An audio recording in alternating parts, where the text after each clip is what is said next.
Hello everyone. Today I'm going to read this research paper, Marry for What? Caste and Mate Selection in Modern India by Abhijit Banerjee, Esther Duflo, Maitreesh Ghatak and Jeanne, Lafortune. This is going to be a series where I'll read some research papers or some documents, some random documents, some random PDFs, and this series will be called Random Reads. So, uh, the first video for this is Marry for What? Caste and Mate Selection in Modern India. So, let's dive into it. This paper analyzes how preferences for a non-economic characteristic like caste can affect equilibrium patterns of matching and empirically evaluates this in the context of middle class Indian arranged marriages. We saw theoretically how the equilibrium consequences of caste depend on whether preferences are towards one's own group or for marrying. We then estimate actual preferences for caste and other attributes using a unique data set of individuals who placed matrimonial advertisements and find only a strong preference for in-caste marriage. This translates in equilibrium in caste, doing little to alter the matching patterns on non-caste attributes.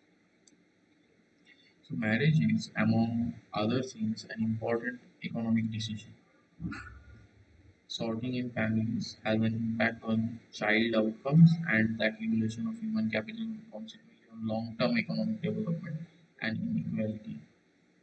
So marriage is about love, attraction, and all that thing is there, but in this paper it has been described, at least one of its aspect has been described as this is an important economic decision.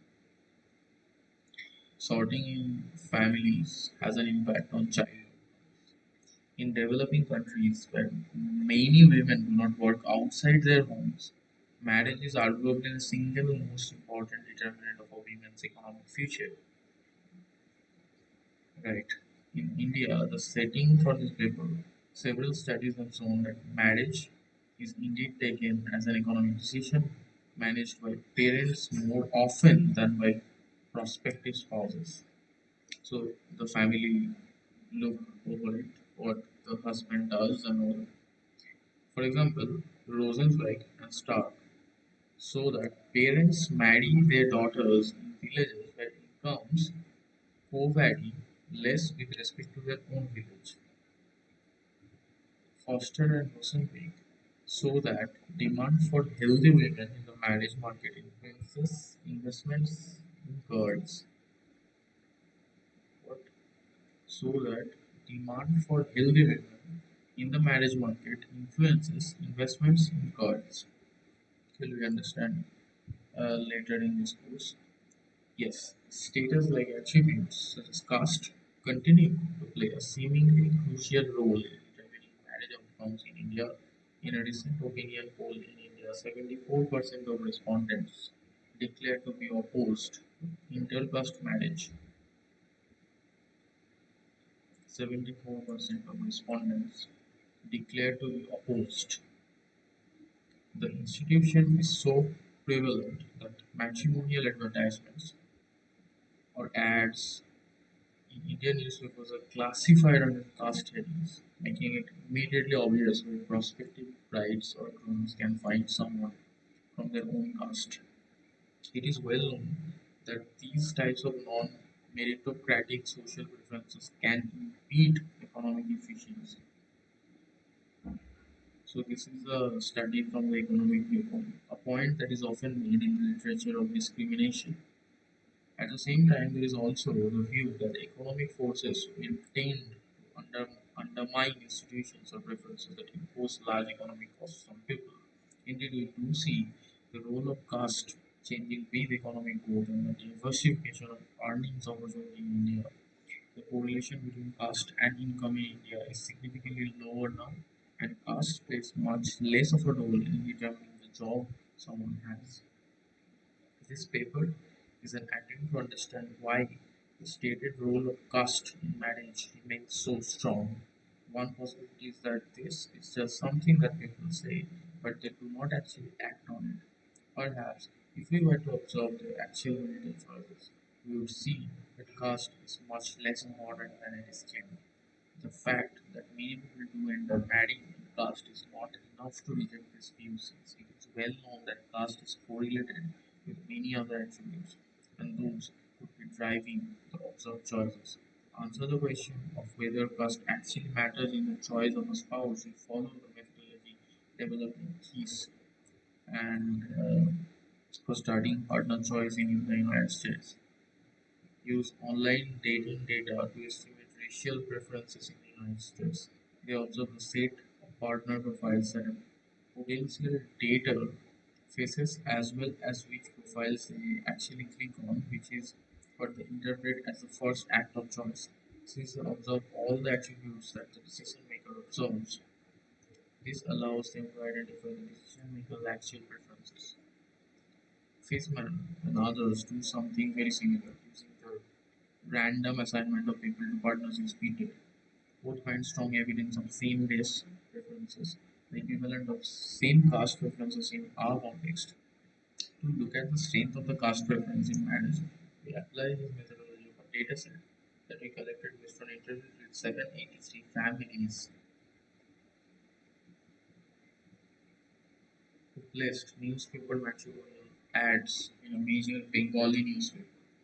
We asked ad places to rank the letters they have received in response to their ad and list the leaders they are planning to follow and use this response to estimate the marginal rate of substitution between caste and other attributes. We use the word caste in the sense of jati as opposed to varna. The latter is a broad theoretical system of grouping by occupation like priests, nobility, merchants, and workers. The jati is a community within which one is required to be married and which forms one's social identity. We find evidence for very strong home caste preferences. For example, art estimates suggest that the bride side would be willing to trade off the difference between no education and a master's degree in the prospective husband to avoid marrying outside their caste. For men seeking brides, the home caste effect is twice the effect of the difference between a self-described very beautiful woman and self-described decent-looking woman. This is despite the fact that the population in a sample is urban, relatively well-off, highly educated. For example, 85% are of college students. Interestingly, this preference for caste seems much more horizontal than vertical. We see little interest in marrying up in the caste hierarchy among both men and women, but a strong preference for in-caste matches. This is similar to the strong preference for same-race matches that the literature in the United States finds, though our context makes it even more striking. These are ads for arranged marriages in a relatively conservative society where the goal is clearly marriage, and as a result, the motives of the decision makers are likely to be much more classically economic than those involving online dating or speed. Tugar Bhattacharya who studied newspaper partner search in India using people's choices among 9 randomly manipulated profiles finds very similar results on the strength of own caste preferences. The central contribution of this paper is to suggest an explanation for this persistence of such a strong preference for caste-based matching. Specifically, we propose a model that explains why such a strong in-group preference might have survived despite the changing economic incentives, which should have made other characteristics increasingly attractive, like income and education. Our basic hypothesis is that this is because Alice of preferences for caste are primarily horizontal in the sense that people prefer to marry their own caste over marrying into any other caste. This goes against the traditional story about the caste system, which emphasizes its hierarchical structure, but is consistent with the sociological evidence on the nature of caste today. When caste preferences are horizontal, a particular condition we call balance holds. The theoretical section of the paper demonstrates that the matching patterns along non-caste dimensions are actually very similar to the ones that would be obtained in the absence of any caste preferences. As a result, the equilibrium price of caste, which is opportunity cost of the marriage option that one has to give up the marriage, opportunity cost of the marriage option that one has to give up the marriage, caste tends to be quite low. One possible reason why caste persists, therefore, is that it actually does not cost very much to marry within caste. To check that this line of reasoning actually works in the data, we use our estimated preferences and assumptions of stable matching to predict matching patterns, both in current scenario and in various counterfactual settings. Surveyed our original respondents after 1 year to obtain information on their outcome on the marriage market, whether they married at home. We thus directly look at whether the actual matching pattern is similar to that predicted by estimated preferences. Specifically, we use the Gallus algorithm to generate the stable matches predicted by these preferences and compare them with the actual matches. Each H and A perform the same exercise in their data using an exchange of emails as final outcome. Using similar matrices similar to the ones they use, we find the predicted and observed matches more or less line up, and therefore conclude that the stable matching is a reasonable way to model marriage market equilibrium. This brings us to the central empirical exercise in our paper. We compute the set of stable matches that could arise in our population in preferences for exactly as estimated above, except that all caste variables are ignored. Our results indicate that the percentage of intra-caste marriages drops dramatically. This implies that the caste is not just a proxy for other characteristic households, also care about that there are several potential matches for each individual, both inside and outside his or her caste. At the same time, we also find that individuals are matched with spouses who are very similar on all non-caste characteristics to the men they would have selected when caste was included within one's preference. Second, we estimate the equilibrium price of caste in terms of a variety of attributes defined as the difference between the spouses of two observationally identical individuals, one who is formed from the same caste and the other who is not. This is done by replacing a spousal characteristics such as education on all of the variable characteristics of the individual and a dummy for whether the match is within caste among the set of similar matches. There is no characteristic for which the measure is of price is equal to quality. To complete the argument, we also estimate the equilibrium price for a particular attribute, education in terms of PT as a theory we predict to see a non-zero price. In this case, a number of conclusions follow from our findings. First, there is no reason to expect that economic growth by itself will undermine caste-based preferences in marriage. There is no reason to expect that economic growth by itself will undermine caste-based preferences in marriage. Second, caste-based preferences in marriage are unlikely to be a major constraint on growth. Caste-based preferences in marriage are unlikely to be a major constraint on growth. So growth can happen. Finally, one might worry that if caste becomes less important, caste becomes less important, inequality might increase along other dimensions, as we will see more assortative matching. That's an interesting point. One might worry that if caste becomes less important, inequality might increase along the other dimensions. Given that matching is already close to being assortative, this is probably not an important concern. While these conventions are particularly important in the context of India, they are also more broadly relevant for any setting where we observe. While this is the main point of the paper, our data allows us to perform a number of other innovative exercises which help bolster the claim that we are identifying true preferences rather than strategic behavior, since we observe all the information seen by the aggressor at the time they make a decision to reply or not to a particular letter. Means we do not have to worry about unobserved variables seen by the aggressor and not seen by the econometrician. First, we may be concerned about signaling. Perhaps there is no real preference for marrying in caste. because no one actually does it in equilibrium. However, those who make proposals to non-caste members are treated with suspicion. We examine this by looking at the actual matches of those who make proposals out of caste and find that they are no different from that of the others, suggesting that the underlying unobserved quality must be similar.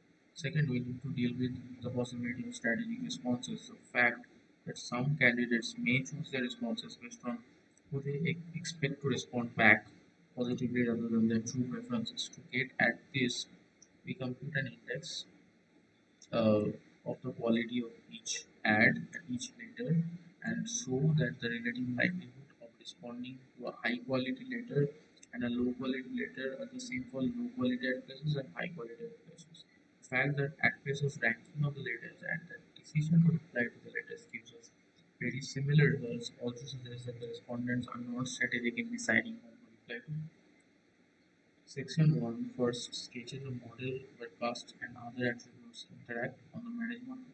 Section 2 presents the data. Section 3 elaborates on the methodology and results of reference estimation. Section 4 highlights the results of the stable matches. And Section 5 uses these results to derive conclusions regarding the equilibrium. So, model is the part 1. Our goal is to derive how management outcomes are affected by going from vertical to horizontal cost preferences under the assumption that there is another vertical attribute like degree, education, earnings, etc. The decision makers also care about. We characterize conditions under which non-assortative matching will take place, and when it does, characterize the price of marrying within cost or outside cost. So they're thinking of other vertical aspects as well. The men and women are also differentiated according to vertical characteristic. The payoffs of men and women are both covered by the quality of the match, whereas in that in India, where the man's quality is given by X and women by Y, the payoff function has two separate elements. So this is some sort of modeling. We have here preferences estimation and unobserved attributes. Our empirical strategy relies on the fact that econometrician observes everything that the decision maker observes. However, unobserved attributes may still clear exactly as they would. The observed characteristics were randomly assigned.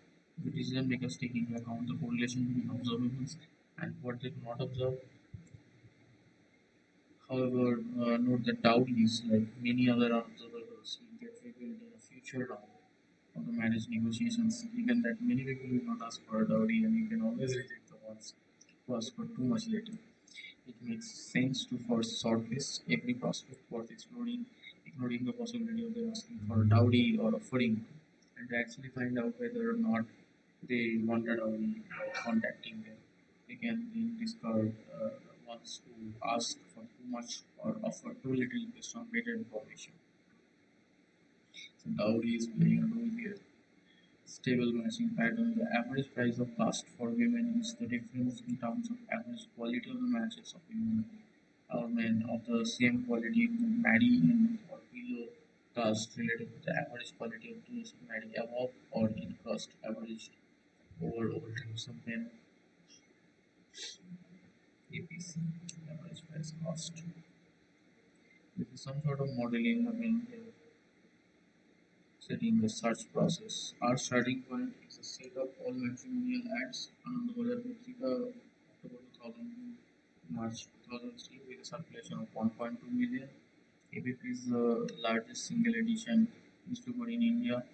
Matrimonial section every Sunday. First, the parents or relatives of a prospective bride or groom place an ad in the newspaper. Each ad indicates a post office box and sometimes a phone number interested parties to reply. Responses next few months and let whether or not follow up with a particular response.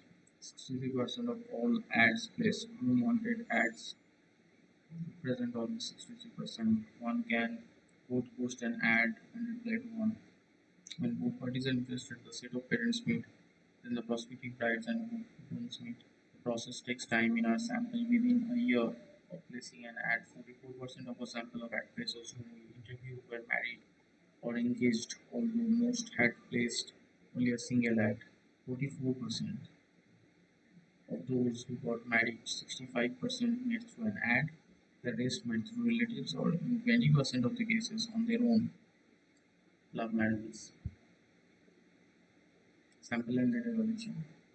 We first coded the information, all the ads published in Sunday edition over this time period. We excluded ads placed under the headings Christian or Muslims in the newspaper, given our focus on caste, which is primarily a phenomenon among Hindus. That among Hindus, the caste is there. Maybe in Muslim and Christian, there is something as well. I don't know, but the details on the information provided, the way it was coded, are provided below. We refer to this dataset of 22,210 ads as the ad places sample. 22,000 ads. We further restricted our attention to ads that did not mention a phone number and requested all responses to be sent to newspaper, post office, or mailing address. The restriction was necessary to make sure that what the ad person knows about is fully captured by the letters. About 43% of the ad places sample included a phone number. We find little difference between the red flags of ads. After excluding these ads from the ad places sample, we randomly selected 7 in 4 ads. With ABP's authorization, respondents were first asked whether they would agree to be interviewed when they came to collect the answers to their ads. Only one sample respondent refused to be interviewed. 783 who completed the survey from the interview sample. The interview was conducted in the ad page's home. After a few minutes, the person in charge of the search, usually the parent, uncle, or older brother of the woman, right? In particular, ad pages were asked whether they also replied to other ads. When they did to identify ads they had responded to among the ads published in the past few weeks. Ad places were also asked how many letters they received in response to their ad. On average, 83 for bride wanted and 23 for groom wanted addresses. And to identify the letters, they were planning to follow up with an randomly sampled 5 letters from the set of considered letters and 10 from the set of non-considered letters and requested authorization to photocopy them. The information in these letters was subsequently coded. Finally, a year after the first visit, the original interview sample was re-interviewed and we collected, after 1 year, re-interview current marital status and choice. Only 33 addresses out of the entire sample of 783 could not be contacted. So 750 would be. Out of those, only 346 were married and 289 of those agreed to follow up interview and gave us detailed information regarding their spouse. So almost half of them. The date of marriage and their what is that process, including this and that. Okay. So variable constructions. If caste was explicitly mentioned in the ad or letter, we use that information as the caste of the person. Caste is often not explicitly mentioned in the ad because the ad is usually placed underneath a particular heading corresponding to a caste. If caste is not directly mentioned in the ad, the heading is used for this classification. Information on caste is readily available, regularly in the overall availability of ads, 90%. The later caste is explicitly mentioned in 70% of the cases. As already mentioned, Hindu society is divided into a number of broad castes or varnas, but each of these castes in turn is divided into a number of subcastes, jatis. At places or letters can be more or less specific in identifying themselves. Determine whether a letter writer and an ad placer are from the same caste village. Related to see later or ad. For example, a self-identified Kulin Brahmin is considered to be from a different caste as a self-identified Nath Brahmin, though the vertical distance between them is set to zero. But it is considered to be of the same caste as someone who simply identified himself as a Brahmin. Another relevant piece of information is the stated preference regarding the customer sample ads. More than 30% of individuals specify their preference for marrying within their caste. 30% using phrases such as Brahmin, bride wanted. Another 20 to 30% is when specifying their willingness to unions outside their own caste. 30% within their caste. 20 to 30% outside. caste no not. The remaining 40 to 50% do not make any mention references regarding caste. So the remaining variables, education, earnings, occupation for me, age, family origin, physical characteristics, and some more rarely mentioned traits like hard types and astrological signs. Summary statistics. Kolkata sample was less likely to provide a phone number. So here we have a data set. Ads placed by females, ads placed by males. Also 8038, placed by females 14172. Brown mean 0.26. Physical characteristics age 26 for females and 31 for male. Height, skin tone. Skin tone has its numbers. I don't know what this understand for skin tones. Beautiful. Very beautiful education from high school. PhD, masters. Geography lives in Kolkata. Family from West Bengal. Living in caste 0.09, caste number 0.31, no dowry demanded 0.03. It is important to emphasize that our sample is not all representative of India or even West Bengal. It is from, yeah, mostly from the Bengali middle class as evident by prevalence of higher caste individuals and educational achievement. Education levels are mentioned at by 90% of women and 80% of men. Almost all men and women have at least a bachelor's degree. Both men and women have a professional score significantly higher than the median urban family. Right. Physical characteristics clearly play an important role in a marriage market. Height is mentioned 96% for women and 90% for men. A prospective bright skin tone and beauty are mentioned by groom wanted ads in 75 and 70% of the cases. Beautiful and more beautiful, very beautiful.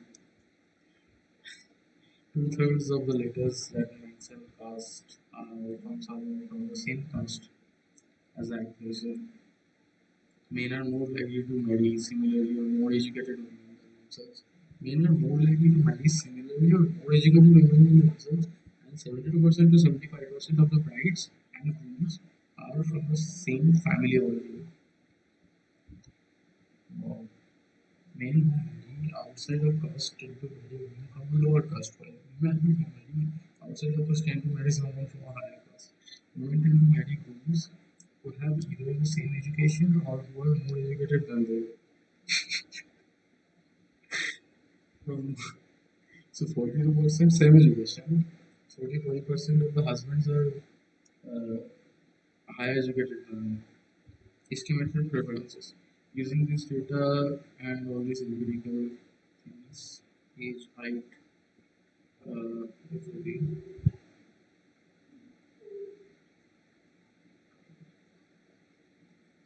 So castes play a very important role. Women seem to have a very strong preference for marrying within the same caste. The OLS estimates indicate that a woman is 13% points more likely to fall back a prospective groom if he is from the same caste controlling for all other attributes. A man is 17% points more likely to fall back a woman from his caste.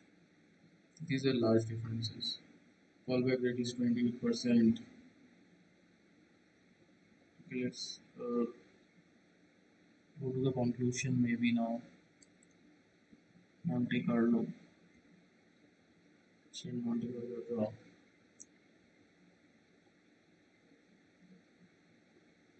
Percent considered quintile of the latest quality.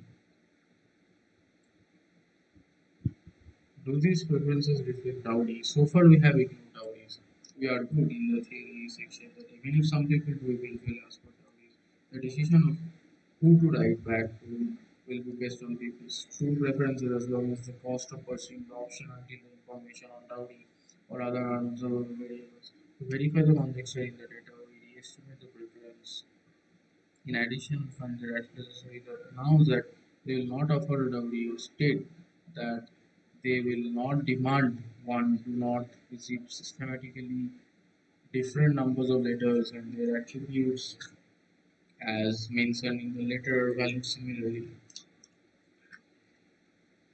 Predicting observed matching patterns. Having established a strong horizontal caste preference in a sample exists, we compute the set of stable matches implied by the preference estimated to study the role of caste in equilibrium.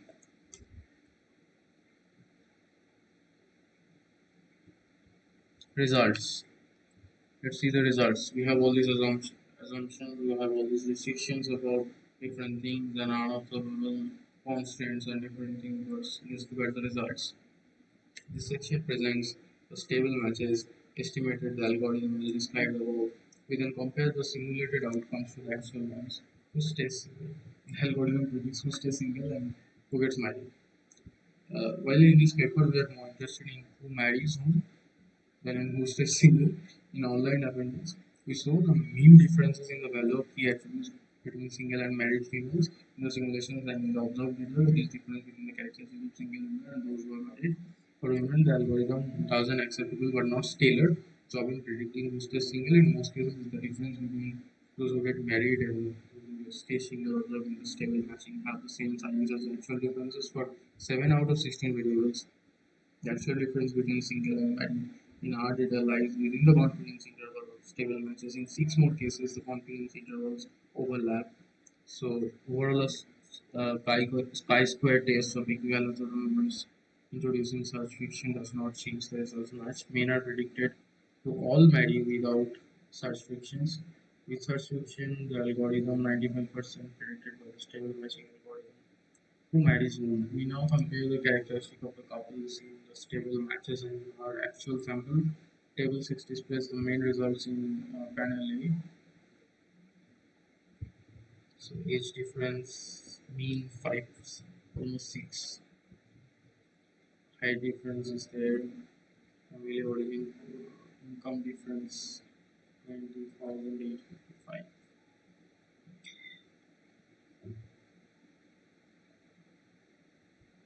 A dominant feature is the tendency to marry within one's caste. The stable matching predicts 83 to 99% of the couples will have the same caste.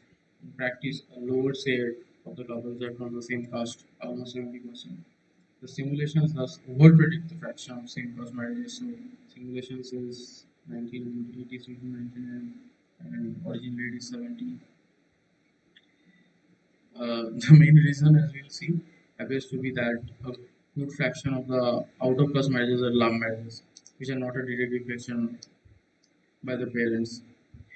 To the extent they do not marry within castes, in the simulations, the tendency is for men to marry down and women to marry up, men to marry down and women to marry up, as it is the case in actual marriages, but not as much in the considered parents.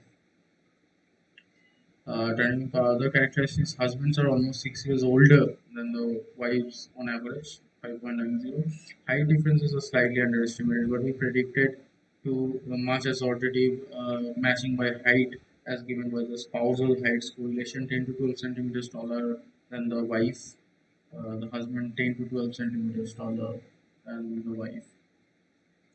For education, we correctly predicted the fraction of couples.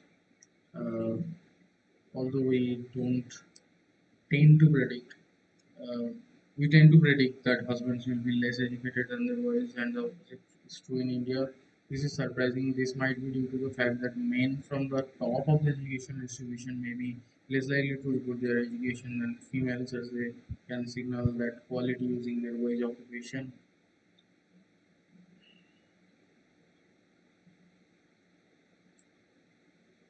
We also computed equilibrium under two gradients. Kolkata, the role of caste preference in equilibrium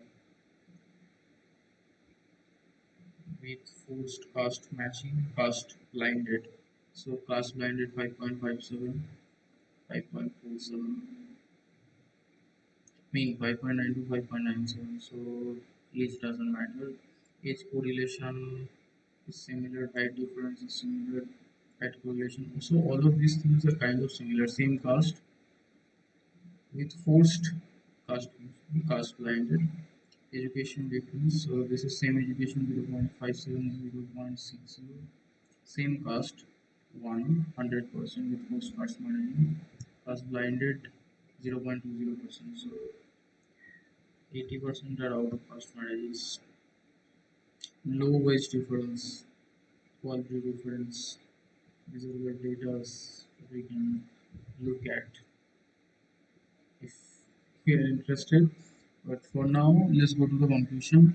Our results indicate that while caste is highly valued in terms of preferences, it does not require a very high pricing equilibrium. This is consistent with assuming that preferences are relatively horizontal and that the populations are close to being balanced. Both these conditions appear to hold in the data we collected for arranged marriages in West Bengal. However, there are trends that suggest that caste-based preferences might be changing. Despite the value placed on caste, this is a 2002 data, 2002-2003 data. So, marrying a higher caste, education 0.000201, marrying within caste 0.0011. So, this is less. So, caste plays a role there. Age difference, income.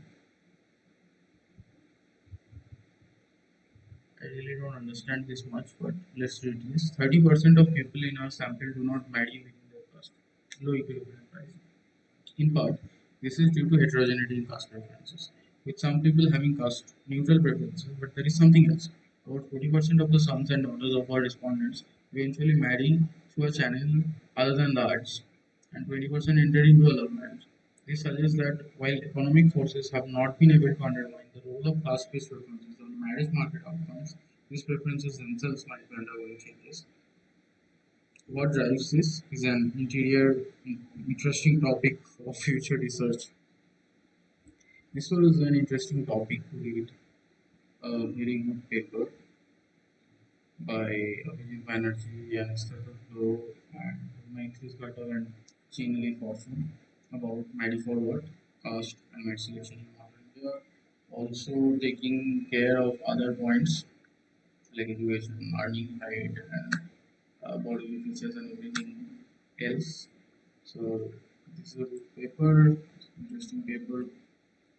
We can read if we want to know more about it. So thank you so much for watching the video. Uh, this is the series of random reads. We'll read anything and everything, whatever I feel like. So if you want to watch such videos, please come and visit my channel, Brushing the Basics. Thank you so much for watching the video. Thank you so much.